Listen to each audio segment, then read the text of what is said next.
ಗ್ರಾಮಕ್ಕೆ ಓಡಾಡಲು ನ್ಯಾಯಕ್ಕಾಗಿ ಎಲ್ಲಿವರೆಗೆ ಹೋರಾಟ ಓಡಾಡಲು ಎಲ್ಲಿವರೆಗೆ ಹೋರಾಟ ಕೆಜಿಕೊಪ್ಪ ಗ್ರಾಮಕ್ಕೆ ಕೆಜಿಕೊಪ್ಪ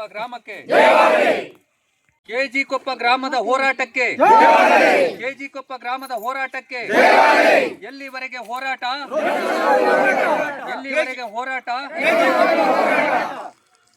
ಬೇಕೇ ಬೇಕು ರಸ್ತೆ ಬೇಕು.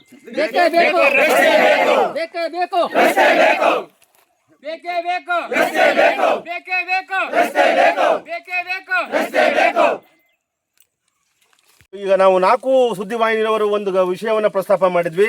ಒಂದು ದೇಹವನ್ನು ತರಲಿಕ್ಕೆ ಅವಕಾಶ ಮಾಡಿಕೊಡ್ಲಿಲ್ಲ ಅಂತ ಆ ಕುಟುಂಬದ ಅವರ ಸ್ವಂತ ತಂದೆಯವರಾದಂಥ ಕೆರಿಯಪ್ಪನವರಲ್ಲ, ಕೆರಿಯಪ್ಪನವರೇ, ದೊಡ್ಡ ಮಳೆಗಾಲ ಮಂಗಳೂರಲ್ಲಿ ಮಗಳು ತೀರ್ಕೊಂಡ್ಲು. ಇಡೀ ಗ್ರಾಮದವರು ಶ್ರಮ ಪಟ್ಟದಕ್ಕೆ ನನಗೆ ಆಶ್ರಯ ನೀಡಿ 1.5 ಲಕ್ಷ ರೂಪಾಯಿ ಗ್ರಾಮದವ್ರು ಖರ್ಚು ಮಾಡಿ ಹೆಣ ತಂದ್ರು. ಮನೆಗೆ ಬರ್ಲಿಕ್ಕೆ ದಾರಿ ಇಲ್ಲ, ಎತ್ತ ತಂಡಿಗೆ ಹೆಣ ತೋರಿಸ್ನಿಲ್ಲ. ಹೊರಗೆ ನನ್ನ ಗ್ರಾಮದವ್ರು ಸಂಸ್ಕಾರ ಮಾಡಿ ಬಂದ್ರು ಸ್ವಾಮಿ. ಅಂದ್ರೆ ನಿಮ್ಗೆ ಈ ದಾರಿ ಬಿಟ್ಟೆ ಬೇರೆ ಕಡೆ ಮಳೆಗಾಲ ಬರ್ಲಿಕ್ಕೆ ದಾರಿನೇ ಇಲ್ಲ. ದೊಡ್ಡ ಮಳೆಗಾಲದಲ್ಲಿ ಹಿರಪ್ರಸಾದ್ ಚಿಕ್ಕ ಪುರುಷ ಮಳೆಯಲ್ಲಿ ತುಂಬಾ ಮಳೆ ದೊಡ್ಡ ಮಳೆಗಾಲದಲ್ಲಿ ಹೆಣ ತರ್ಲಿಕ್ಕೆ ತಂದೆ ತಾಯಿಗೆ ಮಕ್ಕ ತೋರಿಸಲ್ಲ. ನನ್ನ 2 ಗಂಡು ಮಕ್ಕಳು 2 ಹೆಣ್ಣು ಮಕ್ಕಳು, ನನಗೆ 2 ಗಂಡು ಮಕ್ಕಳು ಸೇರಿ ಊರು ಗ್ರಾಮಸ್ಥರು ಸೇರ್ಕೊಂಡು ಸಂಸ್ಕಾರ ಮಾಡಿ ಬಂದ್ರು. ನನಗೆ ಮಕ್ಕಳನ್ನು ತೋರಿಸಲ್ಲ. 19 ವರ್ಷದ ಮಗಳು. ಜಯರಾಮರೇ, ಏನ್ ಹೇಳ್ತೀರಾ? ಈಗ ಸರ್, ನಾವು ಮನುಷ್ಯನಿಗೆ ಇದು ಸಾಗರ ತಾಲೂಕು ಹೋಬಳಿ ಸೈದೂರು ಗ್ರಾಮ ಪಂಚಾಯತಿ ವ್ಯಾಪ್ತಿಯ ಈ ಕೆಂಚಗೊಂಡನಕೊಪ್ಪ ಗ್ರಾಮ ಇದು.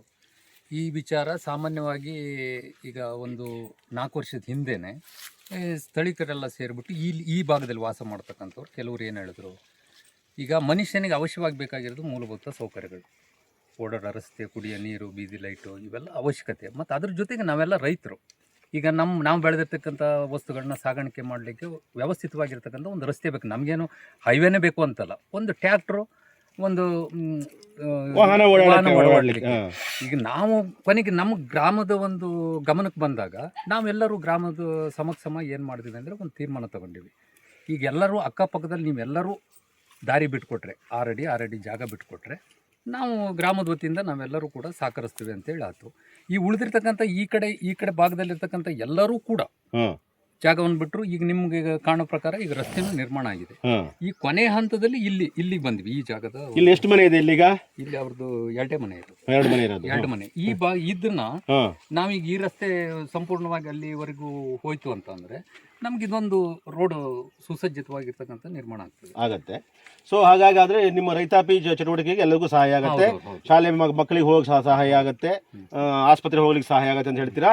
ಅದು ಖಂಡಿತ ಅಲ್ವಾ? ಅದ್ರ ಜೊತೆಗೆ ಈಗ ಸಾಮಾನ್ಯವಾಗಿ ನಾವು ಈಗ ಇವರೆಲ್ಲ ಮನೆ ಕಟ್ಟಿ, ಈಗ ಸಾಮಾನ್ಯ ಇವ್ರು ಕೆರೆಪ್ಪ ಅಂದ್ರಲ್ಲ, ಇವ್ರು ಮನೆ ಕಟ್ಟಿ ಸಾಮಾನ್ಯ ಈಗ ಹೆಚ್ಚು ಕಡಿಮೆ 20-25 ವರ್ಷ ಆಯ್ತು. ಅವರು ಒಂದು ದಾರಿಯಲ್ಲಿ ಆಕ್ಚುಲಿ ನಾವು ಸ್ವಲ್ಪ ಬಗರ್ಕು ಮೇಲೆ ಮಾಡಿದ್ವಿ. ನಾವು ಮಾಡಿರ್ತಕ್ಕಂಥ ಜಮೀನಿಗೆ ನಾವು ಮಳೆಗಾಲ ಹತ್ತಿದ್ಮೇಲೆ ಇಲ್ಲಿ ಓಡಾಡಲ್ಲ, ಅಷ್ಟು ಅವ್ಯವಸ್ಥೆ ಇಲ್ಲಿ ಆಗ್ತದೆ. ಮತ್ತೊಂದು ಅದನ್ನೆಲ್ಲ ಮನಗಂಡು ನಮ್ಮ ಗ್ರಾಮಸ್ಥರು ಒಂದು ತೀರ್ಮಾನ ತಗೊಂಡಿವಿ. ಆದ್ರೂ ಅವನು ಸಹಿತ ನಾವು ಕರೆದಿವಿ, ನೀನು ಒಂದ್ ಸ್ವಲ್ಪ ಜಾಗ ಕೊಡಪ್ಪ ಅಂತ ಹೇಳಿ.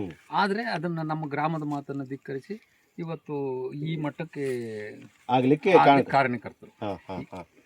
ಅವ್ರು ಏನ್ ಹೇಳ್ತಾರಂದ್ರೆ, 2 ಮನೆ ಜಾಗ ಇದೆ, ಅಲ್ಲಿ 12 ಅಡಿನ ನನಗೆ ನನ್ನ ಒಬ್ಬನೇ ಮೇಲೆ ಹೇಳಿ ಅವರು ದಬ್ಬಾಳಿಕೆ ಮಾಡ್ತಿದ್ದಾರೆ. ನಾನು 6 ಅಡಿ ಬಿಡ್ತೀನಿ, ಇನ್ನೊಬ್ರು ಬಿಡಬೇಕು ಅಂತ ಅವ್ರು ಹೇಳ್ತಾರೆ. ಈಗ ನೋಡ್ರಿ, ನಮ್ಮ ಹಳ್ಳಿ ಭಾಷೆಯಲ್ಲಿ ಒಂದು ಮಾತು ಹೇಳ್ತಾರೆ, 100 ಜನ ಒಬ್ಬನ ಬದುಸ್ಬೋದು, ಒಬ್ಬ 100 ಜನ ಬದುಸೋಕ್ಕಾಗಲ್ಲ. ಒಂದು ಗ್ರಾಮ ಅಂತ ತೀರ್ಮಾನ ತಗೊಂಡಾಗ ಅಲ್ಲಿ ಯಾರೂ ಕೂಡ ದ್ವೇಷ ಸಾಧನೆ ಮಾಡ್ತಕ್ಕಂಥ ವಿಚಾರ ಅಲ್ಲ. ಯಾವುದೇ ಒಂದು ವಿಚಾರದಲ್ಲಾದರೂ ಗ್ರಾಮ 10 ಸರಿ ಯೋಚನೆ ಮಾಡಿ ಒಂದು ತೀರ್ಮಾನ ತಗೊಳ್ತದೆ. ಈಗ ಹಂಗಿದ್ದಾಗ ನಾವು ಅವರಿಗೆ ಉದ್ದೇಶಪೂರ್ವಕವಾಗಿ ನಾವು ತೊಂದರೆ ಕೊಟ್ಟಿವಿ ಅನ್ನೋ ಉದ್ದೇಶವಾದರೆ ಇವತ್ತು ಈ ರೋಡ್ ಯಾಕೆ ಇಲ್ಲಿ ತನಕ ಯಾಕೆ ನಿರ್ಮಾಣ ಆಗ್ತದೆ? ಅವರು ತಕರಾರು ಮಾಡ್ಬೋದಲ್ಲ. ಅಂದ್ರೆ ಅಲ್ಲಿಗೆ ಇಬ್ಬರು ಇದಾರಲ್ಲ, 2 ಕುಟುಂಬ ಇದೆಯಲ್ಲ, ಅಲ್ಲಿ ಒಂದು ಕುಟುಂಬ ಜಾಗ ಮಾತ್ರ ಹೋಗುತ್ತಾ? ನಾವು ಏನ್ ಹೇಳಿದ್ವಿ, ಅಣ್ಣ ತಮ್ಮದಿರು ಇಬ್ಬರು ಇದಾರೆ ಅವರು. ಹೌದೌದು. ನೀವ್ ಪಕ್ಕದ ಆರಡಿ ಕೊಡು, ನೀನ್ ಆರಡಿ ಕೊಡು, ಸರಿ ಇದೆ. ಮಧ್ಯಂತರದಲ್ಲಿ ರೋಡ್ ಮಾಡೋಣ ಅಂತ ನಮ್ದು ಪಂಚಾಯತಿ ತೀರ್ಮಾನನೇ ಇದು. ಅಧ್ಯಕ್ಷ ಯಾರದು? ನಿಮ್ಮ ಹೆಸರು? ಸಾಗರ ತಾಲೂಕು ತಾಳಗುಪ್ಪ ಹೋಬಳಿ ಕೆಜಿಕೊಪ್ಪರ ಗ್ರಾಮದ ವಾಸಿ.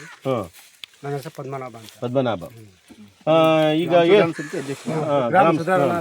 ಹೇಳ್ತೀರಾ ಈಗ ಈ ಸಮಸ್ಯೆ ಬಗ್ಗೆ? ಏನ್ ಹೇಳ್ತೀರಾ? ದಾರಿನ ಅವಶ್ಯಕತೆ ತುಂಬಾ ಐತಿ ಸರ್. ನಮ್ದು ಇಲ್ಲೇ ಪಕ್ಕ ಮನೆ. ಈ ದಾರಿಯಲ್ಲಿ ನಮ್ಮ ವಸ್ತುಗಳನ್ನು ಸಾಗಾಣಿಕೆ ಮಾಡ್ಬೇಕಾದ್ರೆ ವಾಹನಗಳ ಮೇಲೆ ನಾವು ಸಾಗಾಣಿಕೆ ಅಕ್ಕಿ ಮಾಡಿಸೋದ್ರ ಸಮೇತ ನಾವು ಬೇರೆಯವ್ರ ಹಿತ್ಲಾಗ ಆಸೆ ಹೊತ್ತು ಅಕ್ಕಿ ಮಾಡಿಸುವಂತ ಪರಿಸ್ಥಿತಿ ಇದೆ. ಈಗ ಮೊನ್ನೆ ಪೊಲೀಸರು ಬಂದಿದ್ರಲ್ಲ, ಇನ್ಸ್ಪೆಕ್ಟರ್ ಬಂದಿದ್ರಲ್ಲ, ಅವರೆಲ್ಲ ಏನ್ ಹೇಳಿದ್ರು? ಅವರು ಒಂದು ರೀತಿಯಲ್ಲಿ ನಮಗೆ ಮತ್ತು ಅವರಿಗೆ ಒಂದು ಶಾಂತ ರೀತಿಯಲ್ಲಿ ತಿಳುವಳಿಕೆಯನ್ನು ಹೇಳಿದರು. ನೀವೆಲ್ಲ ಈ ರೀತಿ ರಿಸ್ಕ್ ಮಾಡ್ಕೊಬೇಡ್ರಿ, ಈ ರೋಡ್ ಸೀದಾ ಕಣಶೆ ರೋಡ್ ಅಂತಲ್ಲ, ಅಲ್ಲಿ ಹೋಗುವಂಗೆ ಒಂದು ಸೈಡಿ ರೋಡ್ ಕೊಟ್ರಿ, ಕೊಟ್ಟು ಆ ಒಂದು ರಾಡ್ ಐತಿ, ಆ ರಾಡನ್ನು ನೀನೇ ತೆಗಿ ಅಂತೇಳಿ ಅವನಿಗೆ ಹೇಳಿದ್ರು. ಯಾರು? ರಾಮಪ್ಪನಿಗೆ. ಅವ್ರು ಅದಕ್ಕೆ ಒಪ್ಪಿಗೆ ಕೊಟ್ಟು ನಮ್ಮ ಗ್ರಾಮ ಇದು ನಾವು ಎಲ್ಲರನ್ನು ಸೇರಿ ಒಂದು ಸ್ನೇಹಿತರಾಗಿ ಬಾಳ್ರಿ, ಅಣ್ಣ ತಮ್ಮದಿರಾಗಿ ಬಾಳ್ರಿ, ನಿಮ್ಮ ಮದುವೆ ಕಾರ್ಯಕ್ಕೂ ಅವ್ರು ಬರ್ಬೇಕು, ಅವರು ಒಂದು ಏನೋ ಒಂದು ಪರಸ್ಪರ ಸೌಹಾರ್ದವಾಗಿ ಸಂಬಂಧ ಒಳ್ಳೆ ಅಣ್ಣ ತಮ್ಮದಿರಾಗಿ ಇರ್ರಿ ಅಂತೇಳಿ ಹೇಳ್ಬೋದ್ರ ಅವರು? ಹೇಳ್ಬೋದ್ರು. ಸರಿ, ಒಂದ್ ನಿಮಿಷ ಹೇಳ್ರಿ ಇವ್ರೆ, ನಿಮ್ಗೆ ಏನ್ ಸಮಸ್ಯೆ ಆಗತ್ತೆ ಈ ರಸ್ತೆ ಸಮಸ್ಯೆಯಿಂದಾಗಿ? ಈ ರಸ್ತೆ ಸಮಸ್ಯೆಯಿಂದ ಎಲ್ಲರಿಗೂ ಇಲ್ಲಿದ್ದರಿಗೆ ಎಲ್ಲರಿಗೂ ಸಮಸ್ಯೆ ಸರ್. ಹಿಂಗಿಂದ ಓಡ್ಬೇಕಂದ್ರೆ ಇಲ್ಲಿ ನಮ್ಮನೆ ಹಿತ್ಲಾಗ ಓಡ್ಬಿಡ್ತಾರೆ, ಅನಿವಾರ್ಯ.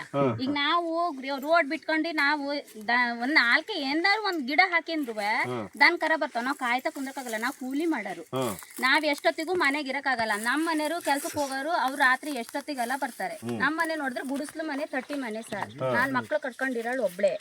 ಮೊನ್ನೆ ಪೊಲೀಸರೇನೋ ಬಂದು ಎಲ್ಲ ಹೇಳಿ ವಿವರ್ಸ್ ಎಲ್ಲ ಹೇಳಿ ಹೋದ್ಮೇಲೆ ರಾತ್ರಿ ಒಂದ್ 10-20 ಕಾರು ಬೈಕು ಬಂದ್ ನಮ್ಮನೆ ಬಾಗ್ಲಾಗ ಬಂದ್ ನಿತ್ತಿದಲ್ದೆ ದಡ ಬುಡ ಗೇಟ್ ತಕೊಂಡ್ ಬಂದ್ರು. ನಾವ್ ಒಬ್ಬೊಬ್ರೆ ಹೆಣ್ಣೆಂಗ್ ಸಿದ್ದಾಗ ಹಂಗ್ ಬಂದ್ರೆ ನಾವ್ ಏನ್ ಮಾಡಿದ್ರು? ಅವ್ರು ಬಂದಾರ ಕೇಳಿದ್ರು, ಅವ್ರ ಹೆಸರಂತ ಊರನ್ ಮನೆ ಯಾರ್ದು ಅಂತ ಕೇಳಿದ್ರು, ಆಚೆ ಕಡೆ ಇದೆ ಅಂತ ನಾವ್ ಹೇಳಿದ್ವಿ. ಸೀದಾ ಅವ್ರು ಹೋದ್ರು. ಅವ್ರು ಬಂದ ಮತ್ತೆ ಇಲ್ಲಿ ಎಲ್ಲ ಬಂದು ಸರ್ವೆ ತರ ಮಾಡಿ ಅವ್ರಷ್ಟಕ್ಕೆ ಏನೇನೋ ಮಾತಾಡಿ ಪ್ರಶ್ನರೆಲ್ಲ ಬಂದಿದ್ರು. ಒಳಗಡೆ ಒಂದ್ 10-20 ಜನ ಒಳ ಕೂತ್ಕೊಂಡು ಸುಮಾರು 1 ತಾಸು ಮಾತಾಡ್ಯಾರ. ಏನ್ ಮಾತಾಡ್ಯಾರ ಅಂತ ನಮಗ್ ಕೇಳಿಲ್ಲ ಸರ್. ಹೊರಗಡೆ ಒಂದಿಷ್ಟು ಜನ ಇದ್ರು. ಸುಮಾರು ಕಾಸ ಯಾರಾದ್ರೂ ನೋಡಿದ್ರು ಹೆದ್ರು ಹೋಗೋದೆ. ನಾವ್ ಮಕ್ಳು ಕರ್ಕೊಂಡ್ ಮನೆಗಿರೋರು ಅಂತ ಮನೇಲಿ ನಾವ್ ಒಬ್ಳೆ ಹೆಣ್ಣೆಂಗ್ ಸಿದ್ದಾಗ ಆತರ ದಬ್ಬಾಳಿಕೆ ಮಾಡಿದ್ರೆ ನಾವ್ ಹೆಂಗಿರ್ಬೇಕು? ನೀವ್ಯಾಕೆ ತಲೆ ಕೆಡ್ಸ್ಕೊಂಡಿದ್ದೀರಾ? ಇಲ್ಲ ಸರ್, ಯೋಚನೆ ಮಾಡ್ತಾ ಇದ್ದೀನಿ. ಇವ್ರೊಬ್ರು ಪ್ರೆಗ್ನೆಂಟ್ ಇದಾರೆ sir, recent delivery pregnant sir. ಅವ್ರಿಗೆ ಏನಾದ್ರು ಡೆಲಿವರಿ ನೋವು ಸ್ಟಾರ್ಟ್ ಆದ್ರೆ ಸರ್, ಆಂಬುಲೆನ್ಸ್ ಎಲ್ಲಿಂದ ತರೋದು ಸರ್? ಹೆಂಗ್ ಇಟ್ಕೊಂಡು ಹೋಗೋದು ಸರ್ ಆಂಬುಲೆನ್ಸ್? ಅವ್ರಿಗೆ ಡೆಲಿವರಿ ಆಗೋ ಟೈಮ್ ರಾತ್ರಿ ಡೆಲಿವರಿ ನೋವು ಸ್ಟಾರ್ಟ್ ಆಯ್ತಪ್ಪ ಸರ್, ಬೈಕಲ್ ಕರ್ಕೊಂಡು ಹೋಗಕ್ ಆಗತ್ತೆ. ಮೊನ್ನೆನು ಸರ್ ರೀಸೆಂಟ್ ಅಲ್ಲಿ ಒಬ್ರು ನಮ್ಮೂರಿಂದ ಒಬ್ಳು ತಂಗಿ ಡೆತ್ ಆದ್ಲು ಸರ್, 18 ವರ್ಷ ಆಗಿತ್ತು. ಅವಳು ಶವ ಸರ್, ಅವ್ರ ತಂದೆಗೂ ತೋರ್ಸಕ್ಕಾಗಿಲ್ಲ ಸರ್ ಮುಖನ. ಅಲ್ಲೇ ಕರ್ಕೊಬಂದ್ ಅಲ್ಲೇ ರಾತ್ರಿ 1 ಗಂಟೆಲಿ ಸರ್, ಮಂಗಳೂರಿಂದ ಕರ್ಕೊಬಂದ್ ರಾತ್ರಿ 1 ಗಂಟೆಲಿ ತಂದೆಗೂ ಮುಖ ತೋರಿಸ್ತೇನೆ. ನಾ ಅದು ಜೋರ್ ಮಳೆ ಹೋಯ್ತಾ ಇತ್ತು ಸರ್, ನಮ್ ಗ್ರಾಮಸ್ಥರೆಲ್ಲ ಸೇರ್ಕೊಂಡು ಒಟ್ಟುಗೂಡಿ ತಂದೆಗ್ ಮುಖ ತೋರಿಸ್ತೇನೆ ಸರ್. ಹೆಣ ಹಾಕ್ ಬಂದ್ರು ಸರ್, ತಂದೆ ಸಮೇತನು ಕರ್ಕೊಂಡು ಹೋಗಕ್ಕಾಗಿಲ್ಲ ಸರ್. ಕಪ್ಪು ಹೆಂಗ್ ಕರ್ಕೊಂಡು ಹೋಗ್ತಾರೆ ಅವ್ರನ್ನ? ಅಂದ್ರೆ ಈಗ ನೀವು ಹೇಳ್ತೀರ, ಈಗ ಈ ಬಸ್ರಿ ಹೆಂಗ್ ಸ್ವಲ್ಪ ಈ ರಸ್ತೆಗಾಗಿ ಟೆನ್ಷನ್ ಅಲ್ಲಿ ಇರೋ ಪರಿಸ್ಥಿತಿ ರಾತ್ರಿ ಆಂಬುಲೆನ್ಸ್ ಸರ್ ಬಂತಪ್ಪ, ಎತ್ಕೊಂಡು ಹೋಗಕ್ಕಾಗತ್ತೆ? ಅಲ್ಲ, ಆಂಬುಲೆನ್ಸ್ ಬರಕ್ ಜಾಗ ಇಲ್ಲ, ಎಂತ ಆಗತ್ತೆ ಅಂತ ಆತರ ಆತಂಕದಲ್ಲಿ ಇರ್ಬೋದಲ್ವಾ ಅವರು? ರೀಸೆಂಟ್ ಅವ್ರು ಬಂದಿದೆ, ನಾನು ಅವ್ರ ಮನೆಗೆ ವೋಟರ್ ಐಡಿ ಕ್ರಮ ಸಂಖ್ಯೆ ಕೇಳಲಿಕ್ಕೆ ಬಂದಿದೆ ಸರ್. ಅವ್ರು ಹೇಳಿದ್ರು, ಅದಕ್ಕೆ ನಮ್ಗೆ ಹಿಂಗ್ ಡೆಲಿವರಿ ನೋವು ಸ್ಟಾರ್ಟ್ ಆದ್ರೆ ಗಂಡ ಇದ್ದಾರೆ, ನಾನು ಈ ವರ್ಷ ಅವ್ರ ಮನೆಗೆ ಹೋಗಲ್ಲ, ಇಲ್ಲೇ ಡೆಲಿವರಿ ಆಗ್ತೀನಿ, ಗಂಡ ಇದ್ದಾರೆ, ಅದಕ್ಕೆ ಎಲ್ಲರೂ ಡೆಲಿವರಿ ನಾವು ಸ್ಟಾರ್ಟ್ ಆದ್ರೆ ನಾವ್ ಹೆಂಗ್ ಹೋಗೋದು? ಅದಕ್ಕೆ ಎಲ್ಲ ಹೋಗೋದು ನಾವು. ನೀವು ಸ್ವಲ್ಪ ಅಲ್ಲೆಲ್ಲ ಇರ್ತೀರಲ್ಲ, ನೀವು ಒಂದ್ ಸ್ವಲ್ಪ ಹೇಳ್ರಿ ಅದಕ್ಕೇರು ಅಂತ ಹೇಳಿದ್ರು. ಅದಕ್ಕೆ ಹೇಳಿದ್ರು. ಸವಿತಾ ಸರ್. ಏನ್ ಮಾಡ್ತೀರಿ ನೀವು? ನಾನು ಗ್ರಾಮ ಪಂಚಾಯತ್ ಎಲ್ಲ ಅಟೆಂಡರ್ ಸರ್. ಅಟೆಂಡ್ರಾ? ಓಕೆ.